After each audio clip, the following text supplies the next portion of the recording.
Live from WRAL News Headquarters in Raleigh, your number one source for local news. WRAL News, coverage you can count on.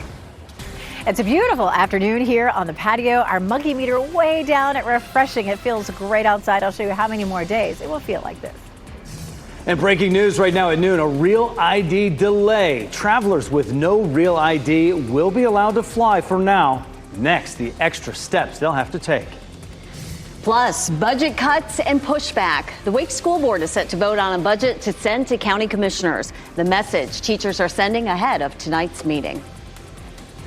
That breaking news right now out of Durham. Police have made an arrest in a murder investigation. Good afternoon to you. I'm Jeff Hogan. And I'm Renee Chu. Thanks for joining us. Michelle McConaughey is in the WRAL Live Center with new information on the shooting that killed a child. Michelle.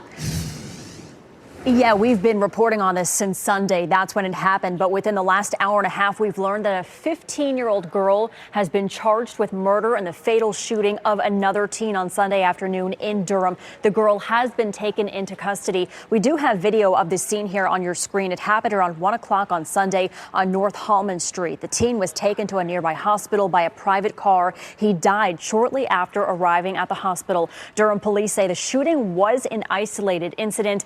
Police are asking anyone with any additional information to please contact them. All right, Michelle, thanks for that update. Also breaking this noon, you are looking live right now, RDU International Airport. In the last hour, we learned Homeland Security's chief says travelers without a real ID will be allowed to fly from now, but they will be required to take some extra steps. It comes as tomorrow was supposed to mark the deadline that travelers needed to show a real ID for domestic flights. WRAL's Sean Gallagher is live at RDU right now. And Sean, bottom line for folks who have air travel this week, this month, this summer, what do they need to show security in order to get on a plane?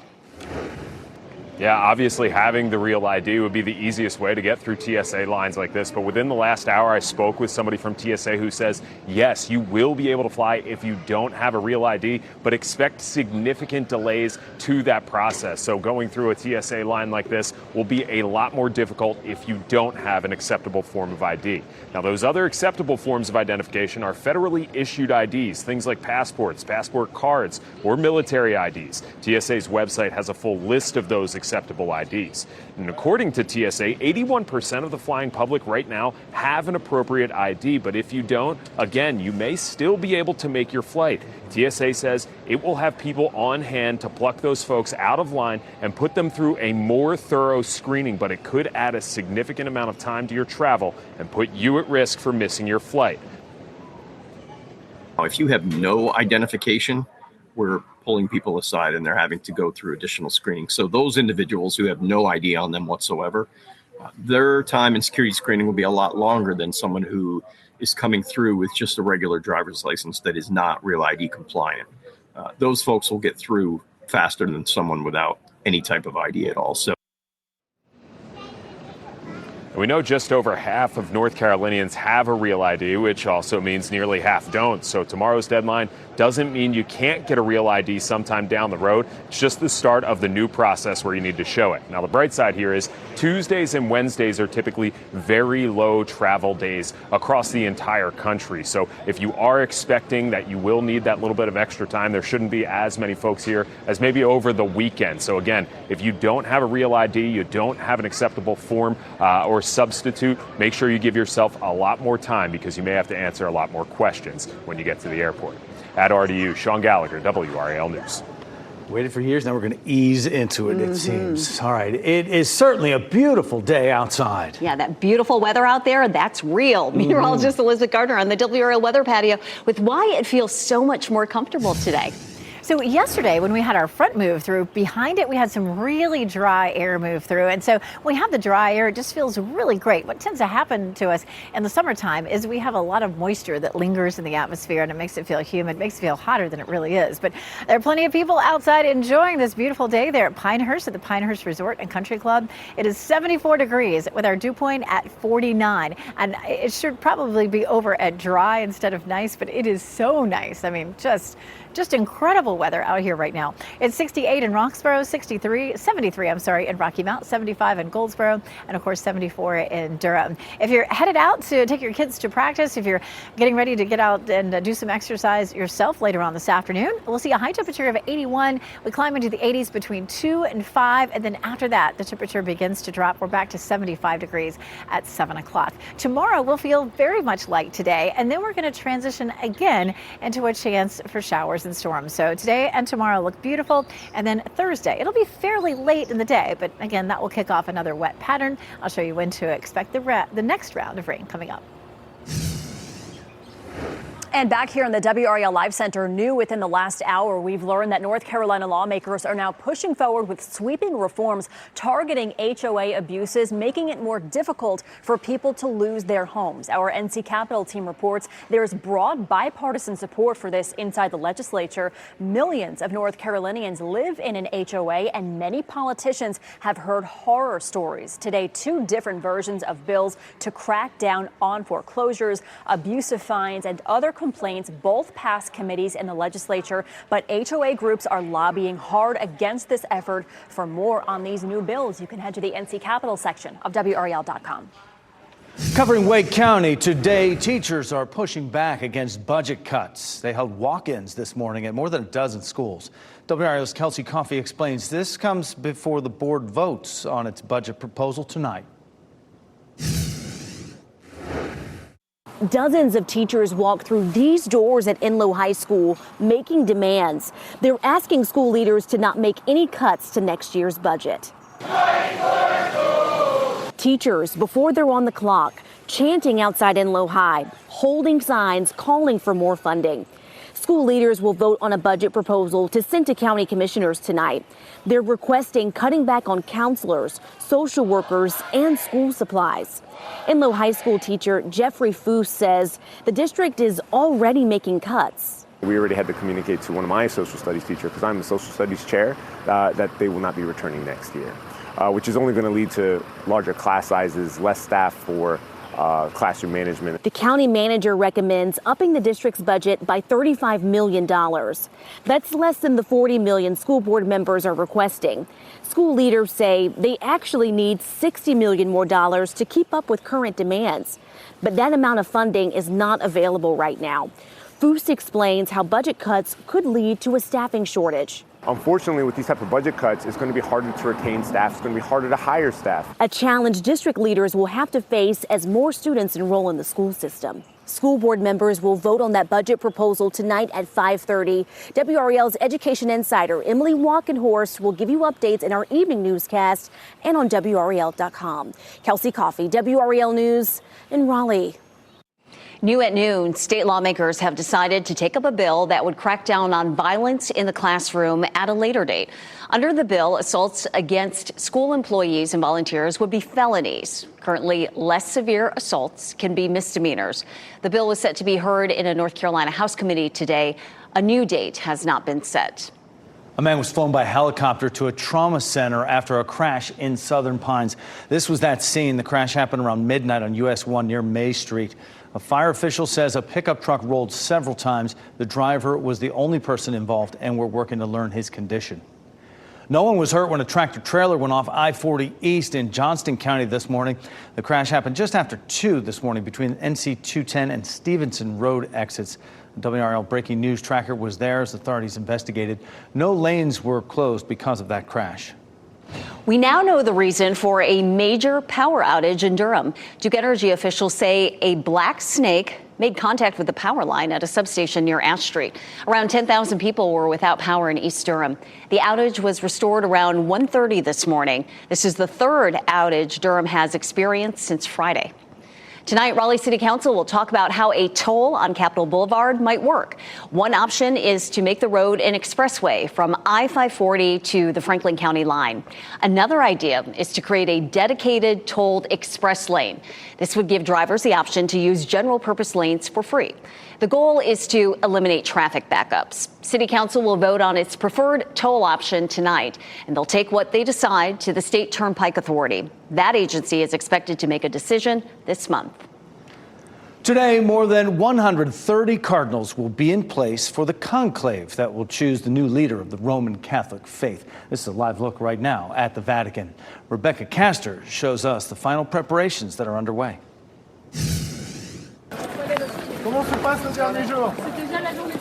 On the eve of the conclave, the cardinal electors held their final general meeting, where they get to know each other and discuss the needs of the Catholic Church. What will be the church in the years to come? What will be the world years to come? And what kind of leader in the church, what kind of pope they have to choose. Today, they begin checking in to the Santa Marta residence, where they hand over their cell phones as part of the security measures in place. After a mass on Wednesday, the conclave to elect Pope Francis's successor begins. The cardinals must decide whether to select a pontiff who will continue in the direction of Francis or choose a more traditional path for the church. He was an egalitarian pope. He embraced all diversity, and he was very forward-thinking. One round of voting is expected Wednesday afternoon, and the process continues each morning and afternoon until a two-thirds majority is reached. Though one cardinal says the race to lead the Catholic Church is still wide open. We don't choose a pope based on continent, based on race, based on language. We choose a pope that he truly can be the successor. That was Rebecca Castor reporting. Take a look at how stocks are doing at this midday. The Dow is down 240 points. All the other major indices in the red. The S&P 500 down 30 points. NASDAQ also down triple digits, 125 points, as investors wait for any kind of breakthrough in the tariff talks. Next at noon, a possible tornado. The video captured in the eastern part of our state and how fast those winds were whipping.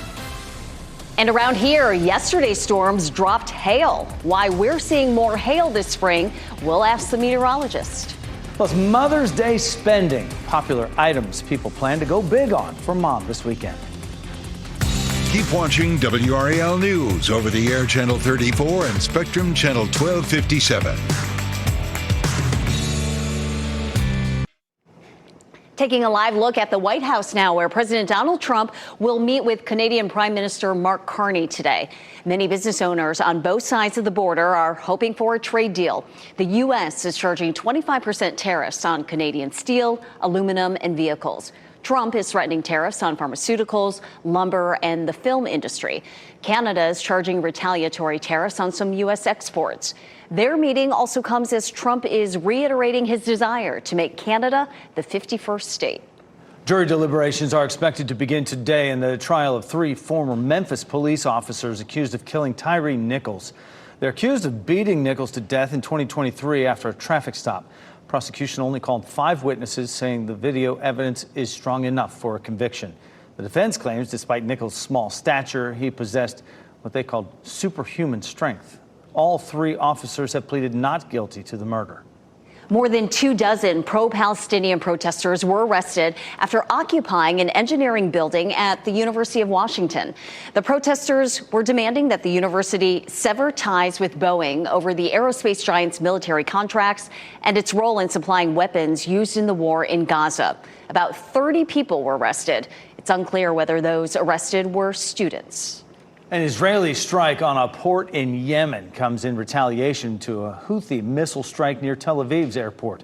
Video from Houthi-run television shows the aftermath of that bombing of a cement factory in Yemen. The health ministry says at least 1 person died, more than 30 others were hurt. Israeli Prime Minister Benjamin Netanyahu monitored that strike from a command bunker. The Coast Guard is searching for 7 missing people in the ocean near San Diego. Yesterday, 3 people died after a boat washed ashore near the San Diego area. The U.S. Coast Guard said 4 people were rescued and needed medical help. Another 7 people were missing from the capsized fishing boat. Officials say they do not know where the 12-foot boat was coming from before it flipped. Strong storms moved through central North Carolina, causing damage in several areas Monday. This video caught what appears to be a tornado forming in Jamesville. The storm also uprooted trees and knocked out power for thousands of customers. Much of the area saw wind gusts over 60 miles per hour. Several storms yesterday contained hail ranging from pea-size to the size of ping pong balls. Meteorologist Chris Michaels shows us what made Monday special and why all that hail was able to drop.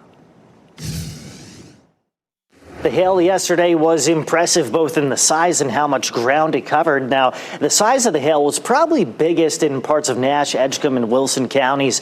This was a shot from Ashley and Rocky Mount, at least quarter-sized hail there. And then from Jennifer in Fuquay-Varina, you could see how the tiny hailstones really collected and coated the ground. So we had some quickly rising air, as we often do with thunderstorms, and that was rising into a very cold part of the atmosphere. You can see that rising air taking the raindrops into the colder part where you freeze into smaller hailstones. Now, as those hailstones come back down to the surface, it takes that freezing level and brings it closer to the surface as well. So the hail almost helps itself to keep going within the storm sometimes. We can show you some of the raw balloon data here. The red line is the temperature as you go up in the atmosphere, and as it goes to the left of the blue line, that's where it's below freezing. It dropped below freezing at about 7,800 feet. So that's a low freezing level that allowed the hail to sustain and actually make it down to the ground in bunches. If you have any pictures, any video of the hail that fell on Monday, you can send those through to us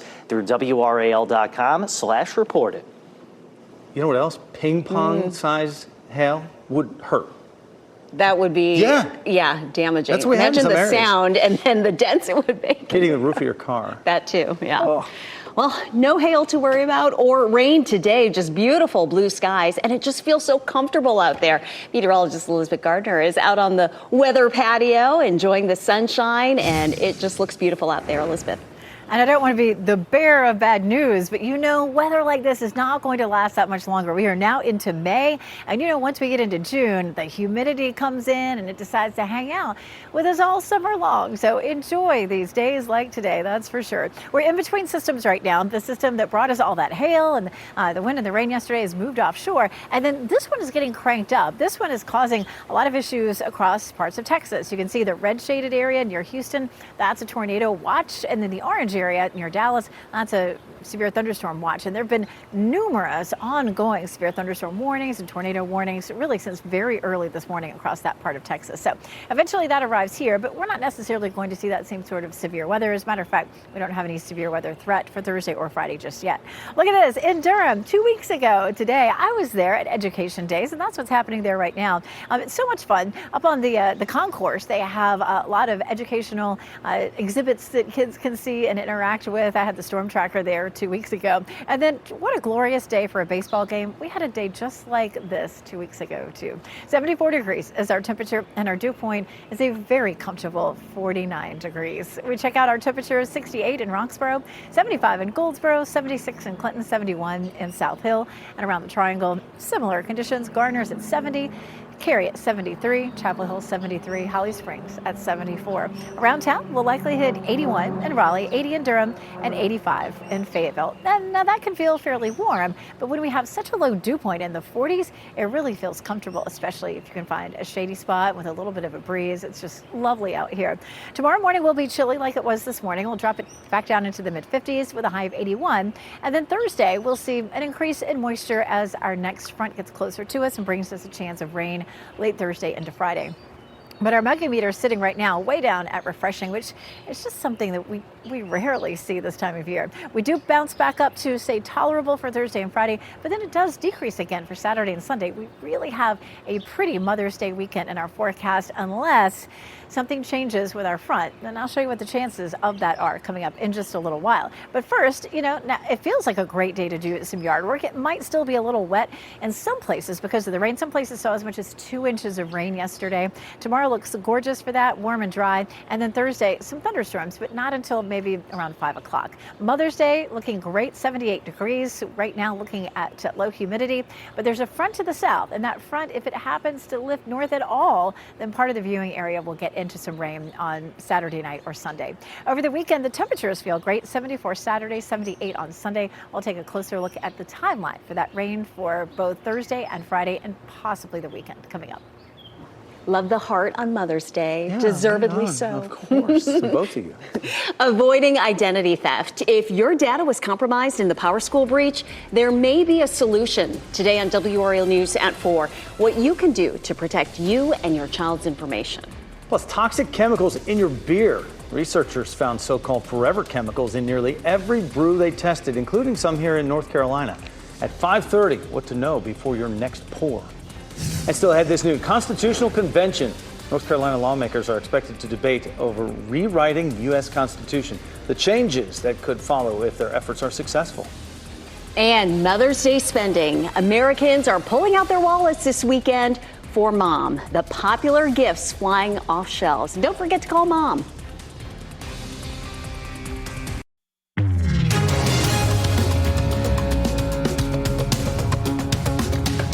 Ford is pulling its financial forecast for the year because of uncertainty over President Trump's tariffs. The company says it could cost them about $1.5 billion. Ford's CFO claims the automaker is focused on managing what they can control.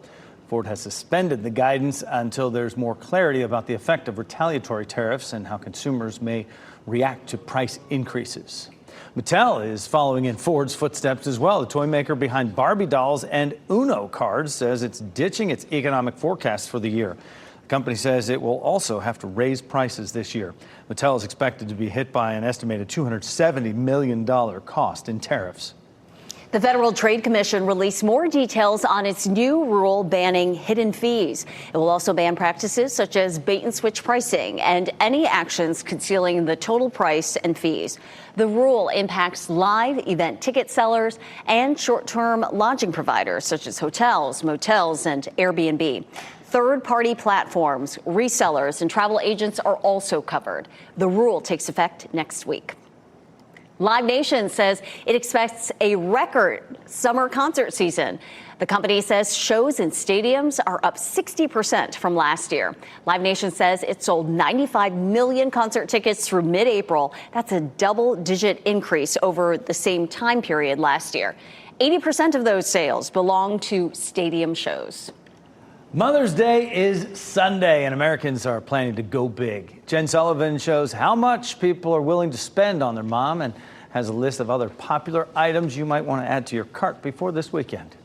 Happy Mother's Day! When it comes to celebrating Mom, consumers are shelling out. Consumers spend, on average, for Mother's Day more than any other holiday except the winter holidays. Catherine Cullen with the National Retail Federation says Mother's Day spending is expected to top $34 billion this year, with people celebrating spending an average of $259. That's around $5 more per person than last year. They want to celebrate the moms and other mother figures in their lives. According to the NRF's recent survey, the most popular gifts this year for Mom? Flowers, greeting cards, outings like brunch or dinner, clothing, and jewelry. There are lots of ways consumers can save and also ways that they can create a meaningful memory with Mom through a gifted experience. Other options that can help keep down the cost: a picnic, movie night at home, or a homemade craft. The key is spending time together and something that's a little different for her. Colin also says some retailers are rolling out sales ahead of Mother's Day to help shoppers save. For Consumer Watch, I'm Jen Sullivan. Protect your property. Before you sign that roofing contract, make sure you're not falling for a scam. Next, how to stay safe from phony contractors this storm season. And have a look at your winning NC Education lottery numbers on your screen, and we'll be right back.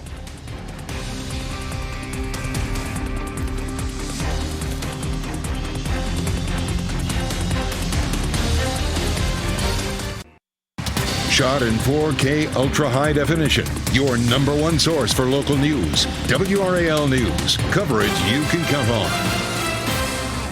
Give you this live look at the legislative building downtown Raleigh right now at noon, where state lawmakers this afternoon will be discussing whether to call for a constitutional convention. They want delegates from the states to be able to propose changes in term limits for federal officials and members of Congress. WRAL Capitol Bureau Chief Laura Leslie is live at the state legislative building to explain how it could work. Laura. Renee, the U.S. Constitution provides two ways to make changes to it. The usual way is that Congress passes an amendment, a constitutional amendment, and then 38 states have to ratify it. But the other option allows states to propose amendments on their own if Congress won't do it. That's a constitutional convention. The U.S. has never had a constitutional convention, also called Convention of States. It got close in the 1980s when a majority of states wanted a balanced budget amendment, but 34 states have to agree to a constitutional convention, and that effort fell a couple states short. The bill House lawmakers are going to talk about today would call a convention to consider adding or changing term limits for members of Congress and other federal officials. Well, the bill doesn't say which federal officials. It could include just about any of them, including the president, who has talked about a third term, something the current U.S. Constitution would not allow. The bill also says delegates could propose reining in federal spending and federal power. Now, the issue has divided politicians because Meredith College political scientist David McClendon says there's really no way to limit what changes those delegates might propose. There are no constitutional standards saying that once we get there, only one amendment could be considered. It's, again, like Pandora's box. The lid could come off and we could see a wholesale rewriting of the Constitution. Now, supporters of the bill are downplaying that concern. They say, they believe states can put limits on the ideas or issues that their delegates could propose. And they say whatever would come out of the convention, it would still have to be ratified by 38 states to actually take effect. Laura Leslie, WRAL News, live in Raleigh. A major development in the disputed election results for a seat on the North Carolina Supreme Court. A federal judge says the State Board of Elections must certify Democratic incumbent Allison Riggs as the winner. She was in that race against Republican challenger Jefferson Griffin. Despite this ruling, the legal battle likely is not over. The judge ordered a 7-day pause on the ruling. That's so Griffin can appeal the decision. WRAL state government reporter Will Doran says because the appeals court already heard the case, this process may move quickly. A lot of times these lawsuits, they can drag on for months, even years. In this one, even though, yes, it has been 6 months since the election, people really do want to see this resolved quickly because it's important. We need to know who is going to be our justice on the Supreme Court. The State Board of Elections has a meeting scheduled for tomorrow. You can read more about the federal judge's ruling by searching NC Capitol on WRAL.com. I-40 in Raleigh is back open after a wrong-way crash closed the westbound lanes for hours. It had reopened around 12:30 this morning. The WRAL breaking news tracker was there capturing this video about 8:30 last night. That crash happened near South Saunders Street. Police say a wrong-way driver hit another car head-on. Officers say 3 people were taken to the hospital. There's no word yet on their conditions. Covering Durham. Today you can join Durham schools for an event promoting mental health and safety in schools. The DPS Safe Minds, Safe Schools event starts at 5:30 this evening at Hillside High School.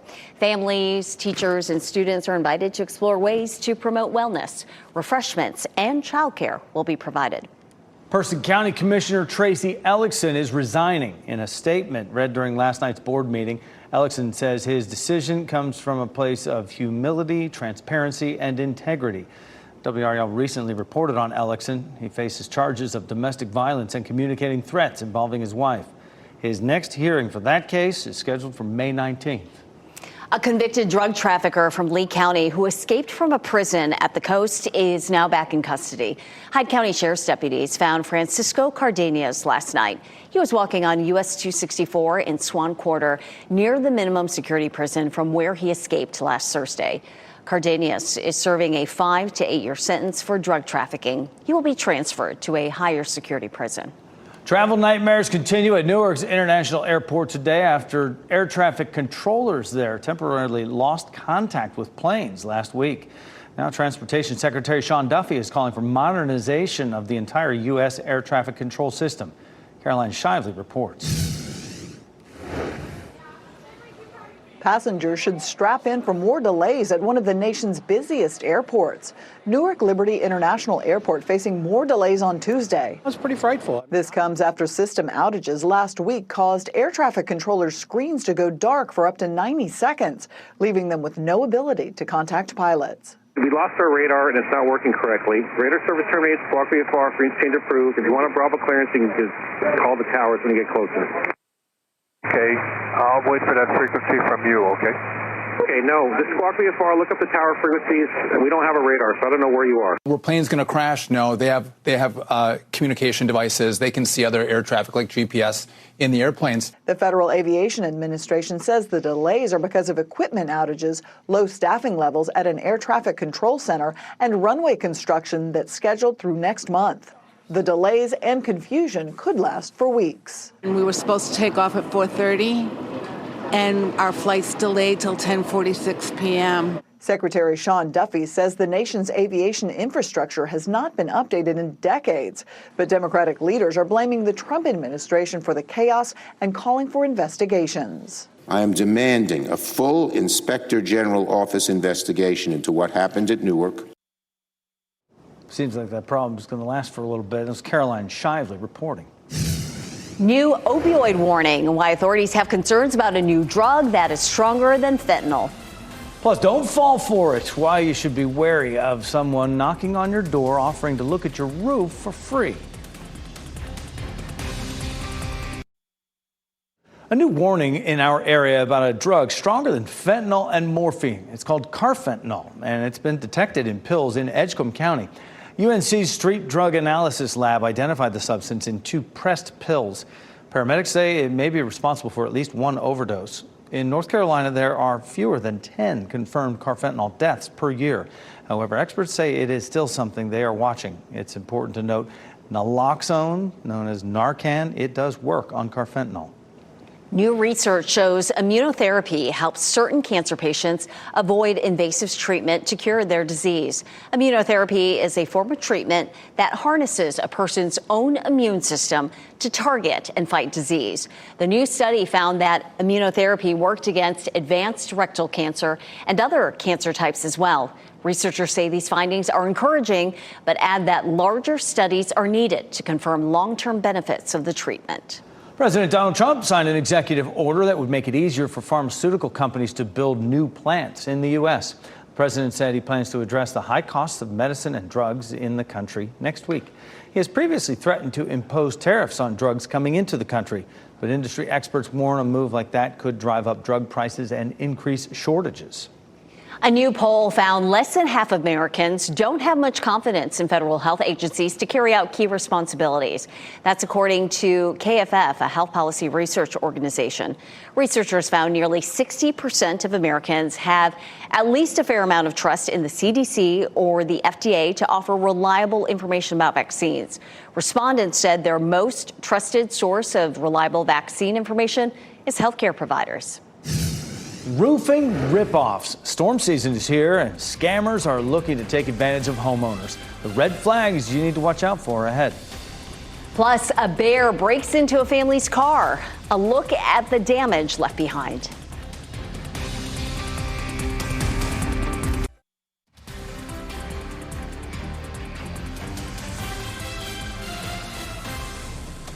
Students attending specific universities could lose access to federal student loans. The Department of Education is threatening to withhold federal aid to schools that have high levels of alumni in default on their student loans. Education Secretary Linda McMahon sent a letter to colleges and universities yesterday. She urged them to reach out to former students and remind them of their financial obligations. The letter goes on to say institutions could lose access to federal student aid if they aren't proactive. In Orange County, commissioners are considering recognizing social media use among youth as a significant public health concern. The resolution would recognize this week as Screen-Free Week. County leaders will also see recommendations for how to use money from opioid settlements to promote recovery for those battling addiction. And finally, they'll be looking over some possible changes to the county budget. Tonight's meeting starts at 7 p.m. And it is that time of year when severe storms become more common and scammers are looking to take advantage of that. 5 on your side's Keely Arthur explains how free roof inspection scams, how they work, and so you know what to watch out for. Now, these scams could start as a text like this, or with someone just showing up at your door offering a free roof inspection. And they might say that they're already working in your neighborhood, or just say that they noticed damage to your roof, and they'll offer something like a free roof inspection. If you let them up on your roof and there isn't any damage, they may fabricate some. Whether that means actually damaging your roof or showing you photos that are a different roof, but that they try to convince you that it's yours and it has damage on it, and then charge you for work that doesn't need to be done, or charge you for work that they don't actually end up doing. Be wary of anyone showing up at your door uninvited, offering to work on your home. Ask a lot of questions. Estimates that are significantly lower than other roofing companies are usually a red flag. And if you do let someone on your roof, it's important to watch what they're doing. Now, even if someone claims to be with a legitimate business, verify that for yourself. You can look up the business's information on the Better Business Bureau's website and contact them directly. Keely Arthur, 5 on your side. Some of that hail and some of that wind that can leave damage on your roof, and you don't even know sometimes that it's up there. Exactly. Well, you don't have to worry about any of that happening today, not with all the sunshine, and it just looks beautiful out there. Elizabeth Gardner with how long this will last and when it could change. Elizabeth. So we have 2 days. We have today and tomorrow, and then we get into a chance of thunderstorms again late Thursday into Friday. Right now, the holiday weekend looks really nice. Mother's Day weekend, we should see some sunshine both days and some very comfortable temperatures. But I'm watching a front, and I'm going to show you what it could do to mess that up, but hopefully it won't. We take a look here. We have Fayetteville, Raleigh, Apex, and Chapel Hill. It's looking gorgeous everywhere, and of course here on the patio as well. Just beautiful. We have the low dew points that we were talking about a little bit earlier. We had our front move through. You can see that front offshore of North Carolina just barely. But look down here across Dallas and Houston. That's where we have severe storms that are going to be moving eastward across the country. I'm not expecting that we'll see any severe storms, but that is our next weather maker that comes in Thursday night and Friday. Here's a look. I love this photo. This is a wonderful one. Ryland Reams sent us this from Salemburg, and Salemburg is down to our south, just south of Clinton, and you can see just a gorgeous view. The sun was setting up against that huge thunderstorm cloud from yesterday, and it had mammatus clouds in it. You see the texture there? That's mammatus. So what a neat shot that was. Go to WRAL.com/report it. Send us your photos. We do love to see those. All right, our next weather maker is this low that's over Texas. It moves in. Our temperatures will start to drop a little bit with this on Friday, and we'll see an increased chance for showers and thunderstorms.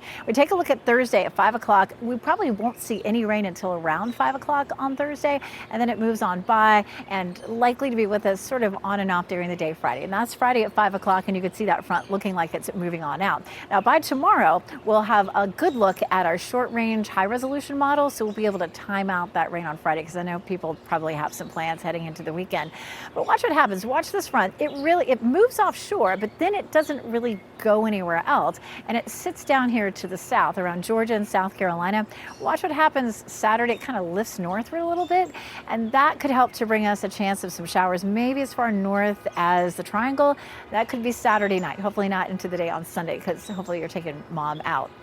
Thursday and Friday, a 40% chance of rain. Right now, we're going to keep it at 0 Saturday and Sunday, but we'll definitely be watching those newer runs of the computer models to see what happens with that front. Right now, it looks like Thursday night and Friday, probably fairly light amounts of rain, maybe 1/10 of an inch to 1/4 of an inch, but some of those thunderstorms, as you know, could produce some heavier amounts just in pockets.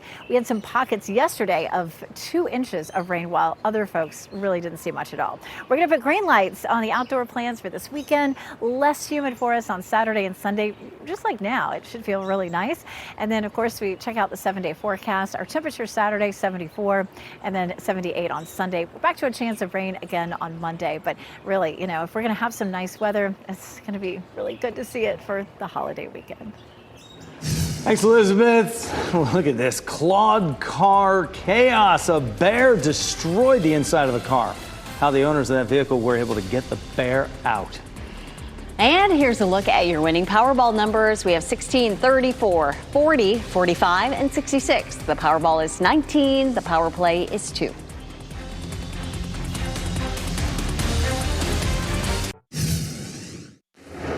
We wrap things up with a look at a few of the headlines we are following for you today. Breaking at noon, you're looking live at RDU, where within the last hour we learned the Homeland Security Chief says travelers without a real ID will be allowed to fly for now, but they will be required to take extra steps. Other acceptable forms of ID are federally issued IDs like a passport or passport card or military ID card. TSA's website has a full list of acceptable IDs. A 15-year-old girl is charged with murdering another teenager. Police say the shooting happened on North Holman Street off North Alston Avenue. The teen was taken to a nearby hospital by a private car. He died shortly after arriving at the hospital. The teen suspect is in custody. New at noon, state lawmakers have decided to take up a bill at a later date. It would crack down on violence in the classroom. Under the bill, assaults against school employees and volunteers would be felonies. Currently, less severe assaults can be misdemeanors. The bill was set to be heard in a North Carolina House committee today. A new date for it has not yet been set. The countdown is on. The second round of the Stanley Cup playoffs starts tonight for the Carolina Hurricanes. In just over 6 hours, puck drop for Game 1 of their series with the Washington Capitals is at 7 tonight in D.C. The Canes got one last practice in yesterday in Raleigh before hitting the road for tonight's game. They'll be itching to get back into game action. It's been a week since they finished off the New Jersey Devils in double overtime in Game 5 of the first round. What a thriller. Only WRAL has expert analysis and exclusive insights on the Canes' playoff run. We'll be breaking down every pivotal moment of tonight's Game 1 on our Canes exclusive postgame live. That's at 11:25 tonight and after every game as the Canes push for the Cup. It is a quest. Take a look at this. Family in California woke up and found a bear destroying their car. Amanda Wells says her dog woke them up in the middle of the night, and that's when she noticed the car's lights flashing, and you can see that bear just rummaging around inside. Wells says the bear got in through an unlocked door but wasn't able to get out and was in there for 2.5 hours. Eventually, Wells' husband used a pellet gun to shoot out the windshield, and the bear was able to escape that way. The car, pretty clear, that's a total loss. Well, that was a big one, and it was rummaging around in there, trying to find some tasty snacks. Yeah. Yikes. A lot of damage. Time for our pet of the day. Today's pet is from Perfect Match Rescue.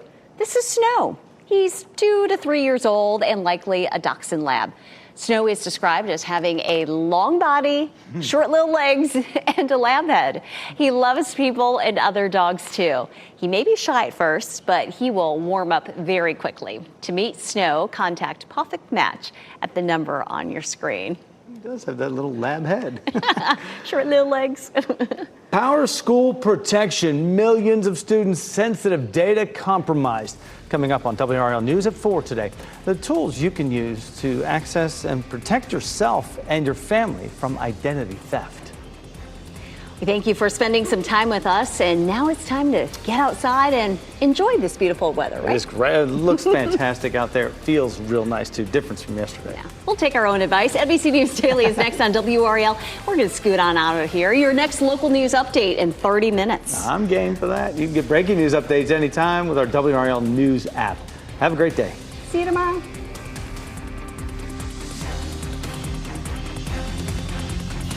Keep watching WRAL News over the air Channel 34 and Spectrum Channel 1257.